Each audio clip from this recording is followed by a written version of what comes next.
qui est précieux et unique. Et c'est ça qu'on défend. Am I sexy when I shake it like this, like that? Am I sexy when you kiss me and I bite? J'ai envie de mettre une veste en fleurs sans rien en dessous.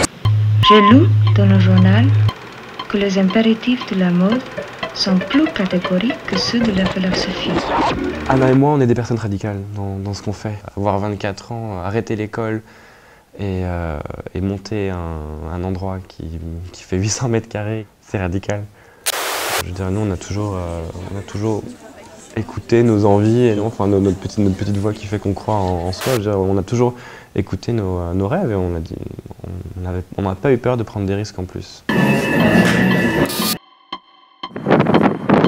C'est juste que nous, on a une veine dans notre artère, c'est quand même c'est de défendre les jeunes talents.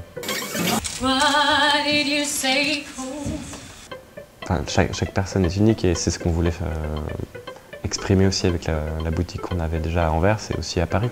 Enfin, ça prend des années à connaître quelqu'un et je pense que ça prend des années à réaliser ce que c'est que Rare. C'est vrai, nous on ne travaille pas pour faire de l'argent, nous on est une plateforme.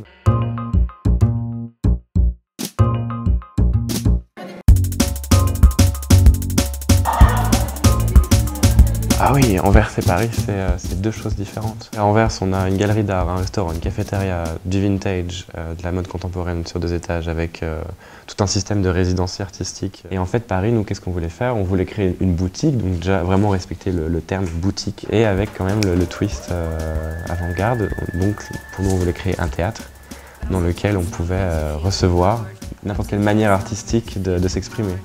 On aime bien parler d'expression.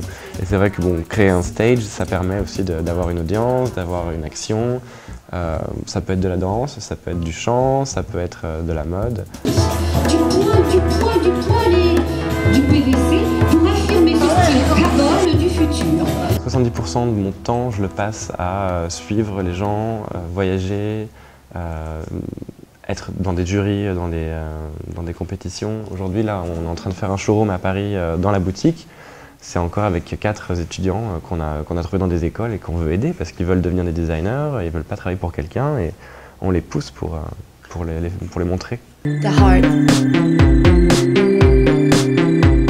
Enfin, je veux dire, il y a des Fashion Week à Kiev, en Ukraine, il y a des Fashion Week à Delhi, en Inde. Il y a des Fashion Week partout et chaque Fashion Week aide les jeunes créateurs.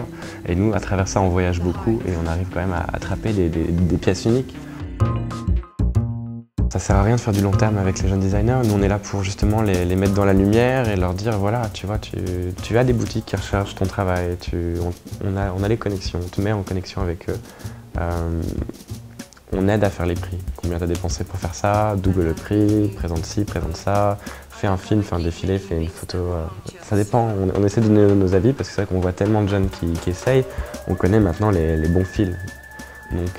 Donc c'est vrai que ce que nous on fait avec notre showroom, généralement après 2-3 saisons, les jeunes ils sont lancés, ils ont les moyens pour faire un showroom individuel ou alors trouver un groupe et le faire avec d'autres personnes et pour être plus professionnel en fait. Olga porte une jolie robe fourreau hyper moulante à effet prépuce ou charpeille. On a toujours fait les choses de manière intuitive, mais on voulait toujours être la meilleure dans ce qu'on faisait. Et on voulait être unique dans ce qu'on faisait aussi. Parce que bon, tout le monde porte la même chose et c'était pas comme ça avant. Et là, on rentre dans ce côté mass market de plus en plus. Il y a beaucoup de choses qui se sont perdues et je trouve ça vraiment dommage. Et tout ça, oui, je pense qu'on a envie de donner cette espèce d'oxygène déjà à notre clientèle. Et puis aussi aux autres boutiques, on a envie de leur montrer que bon, bah voilà, on prend des risques financiers, on prend des risques d'image aussi parce que assumer des tutus à paillettes, il y a certaines personnes qui pensaient que c'était ridicule alors que non, on en trouve des très beaux. Genre Petrouchka, merci Petrouchka. Il y a tellement de gens qui ont un talent énorme et qui se disent « oui j'ai fait ça mais bon en même temps, qui va le porter ?» Non, c'est pas vrai. T'as fait ça parce que tu crois que c'est beau et ça l'est, parce que c'est ton truc à toi et il y a beaucoup de gens qui sont intéressés par ça et il y a beaucoup de gens qui veulent le porter. Moi je mets ça en boutique, bon bah voilà, et ça prend quelques semaines à être vendu et ça prend pas quelques mois. Et c'est comme ça que Rare marche d'ailleurs, parce qu'on a vraiment donné envie. Les gens, ils font confiance maintenant. C'est génial, c'est très positif comme message et C'est très rêveur, c'est très naïf, mais moi j'y crois. Moi c'est ma vision très personnelle des choses. J'aime ça. On vend ce qui est précieux et unique, et c'est ça qu'on défend. Je lis dans le journal que les impératifs de la mode sont plus catégoriques que ceux de la philosophie. Quelle est votre plus grande ambition dans la vie? On vend ce qui est précieux et unique, et c'est ça qu'on défend. Devenir immortel, et puis mourir. Am I sexy when I shake it like this, like that? Am I sexy when you kiss me and I bite you back? Am I sexy when I tell I got it all on track? Am I sexy, tell me baby, when I hump your cat?